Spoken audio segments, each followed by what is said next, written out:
La femme peut-elle aider son homme à la doter?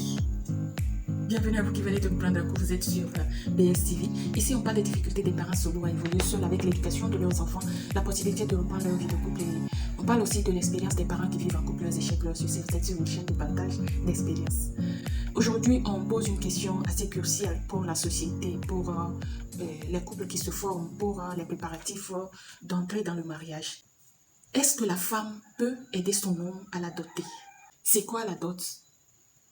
Je peux dire en Afrique, je ne sais pas sous d'autres cieux comment ça se passe. Est-ce que les dots sont prévues comme ce qui se passe en Afrique? En Afrique, la dot, c'est un certain nombre de choses que l'époux, le futur époux apporte à la famille de son épouse pour honorer les parents d'avoir donné vie à cette belle fleur qu'il est en train de cueillir dans leur maison, pour aussi faire honneur à son épouse qu'il est en train d'engager, puisque le mariage, c'est pour la vie. Donc en Afrique, il y a des séries de dots qui se dépassent. Il y a des articles assez coûteux. Quelque part, il y a des engagements à prendre. Il y a des enveloppes financières à injecter dans le colis que l'homme doit préparer. Il y a plein de démarches à faire. Donc, c'est très fatigant. C'est très fatigant pour les hommes qui décident de s'engager officiellement chez les parents, à la mairie, à l'église, avant de s'engager avec leurs épouses. C'est vraiment, ça devient vraiment difficile et coûteux. Ça devient fatigant pour ces hommes-là, vraiment.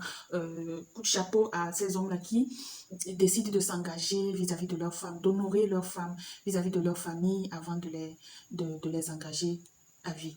Donc, poser la question si la femme peut aider son homme à l'adopter, c'est une question euh, assez fondamentale. Disons, c'est une question piège pour la société. Est-ce que la femme peut aider son homme à l'adopter? Moi, je peux dire directement non. Je dis directement non. Euh, Après, je peux donner l'inverse et puis les raisons. Directement non parce que la femme est celle que l'homme honore. Et la dot honore l'homme. La dot amène l'homme à prendre ses responsabilités vis-à-vis de la femme qu'il est en train d'épouser, vis-à-vis de la famille, à s'engager, vis-à-vis de la famille dans laquelle il est en train de rentrer. Il est en train de s'engager pour épouser leur fille. Ils reconnaissent la capacité de cet homme par rapport à la quantité d'articles qu'on a demandé, par rapport au colis qu'il doit apporter, par rapport à la fête qu'il doit organiser pour ce jour, parce que c'est un jour d'ambiance, c'est un jour de fête, c'est un jour de joie pour la fille, pour sa famille, pour aussi la famille de l'homme qui vient accompagner leur garçon, demander en mariage la fille d'une autre famille. Donc, c'est une union entre les deux familles ce jour-là, donc c'est une grande fête. Et s'il faut que la femme mette pour, la femme s'engage à aider son homme à venir demander sa main. C'est une façon de se rabaisser vis-à-vis de son homme, même si cet homme a l'air sérieux.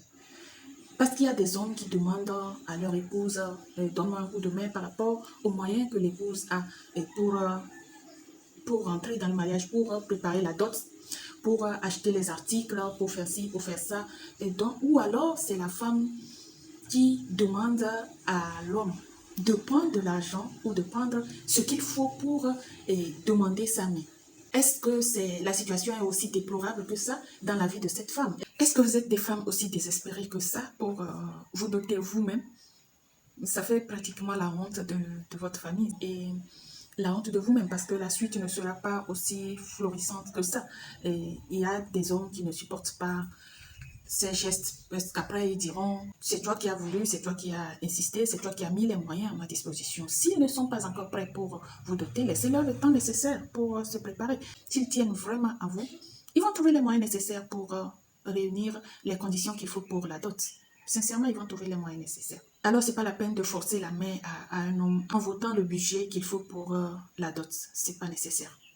Finalement, c'est elle qui demande sa main, c'est elle qui demande la main de l'homme pour le mariage, ou est-ce que c'est elle qui honore finalement sa famille pour son propre mariage. Alors, je pense que ce n'est pas bien que ce soit la femme qui soutienne son homme pour demander la dot. Parce que la dot honore l'homme, la dot honore la famille de la femme.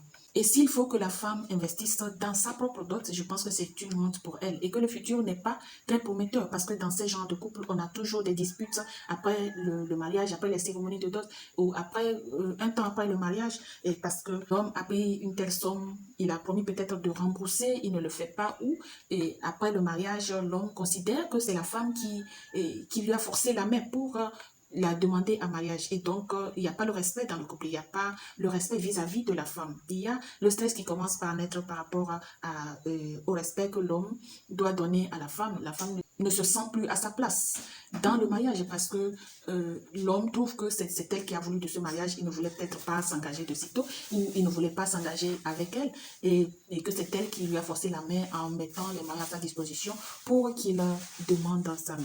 Est-ce que la situation des femmes est aussi déplorable que ça? Moi, je pense que c'est diminutif que la femme mette la main dans la dot. Elle peut faire certains petits trucs dans sa famille pour accueillir les invités. Elle peut investir pour les repas pour les invités de sa famille et même pour les invités de son mari.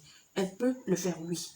Mais les articles clés de la dot, je pense que c'est à l'homme de s'engager, c'est à l'homme de prouver sa capacité d'homme, sa capacité de vouloir épouser cette femme, sa capacité d'être à la hauteur d'homme pour s'engager dans la vie de cette femme. Donc c'est à lui d'investir pour le respect qu'il demande à la femme. Ça fait aussi le respect de l'homme, ça donne une bonne image de l'homme et c'est sa responsabilité qu'il peut prendre vis-à-vis de la femme. Mais de l'autre côté, il y a des hommes de bonne volonté. Il y a des hommes qui sont prêts vraiment à rembourser après le mariage. Donc à ceux-là, je pense que oui, bon, si la femme a les moyens qu'il faut, elle peut, pourquoi pas, donner un coup de main à son homme pour évoluer dans les préparatifs de la dot, pour préparer les éléments qu'il faut pour la dot. Et si, après le mariage, l'homme s'engage à rembourser fidèlement ce qu'il a pris près de la femme, oui, on tire un chapeau à ces hommes-là qui reconnaissent leurs engagements financiers qu'ils ont pris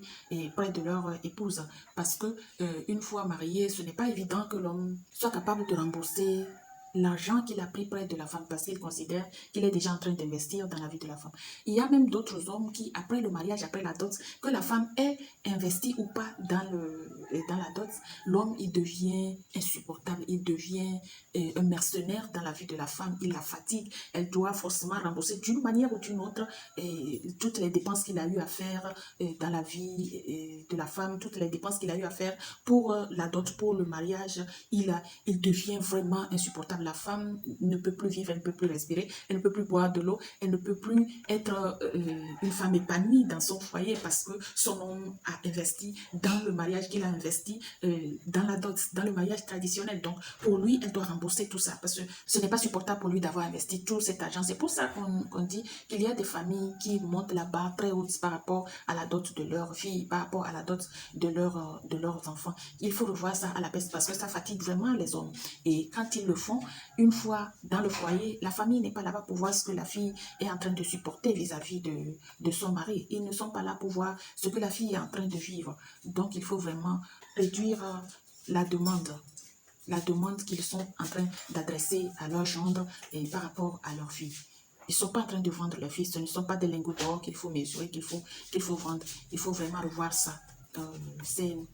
C'est un cri d'alarme par rapport à nos familles africaines, par rapport à certains pays où vraiment la dot est très haute, la barre est très haute dans la demande de la dot. Il faut revoir ça. Il faut rendre la vie facile à ces hommes-là qui ont le désir d'épouser les jeunes filles de nos pays, de notre continent.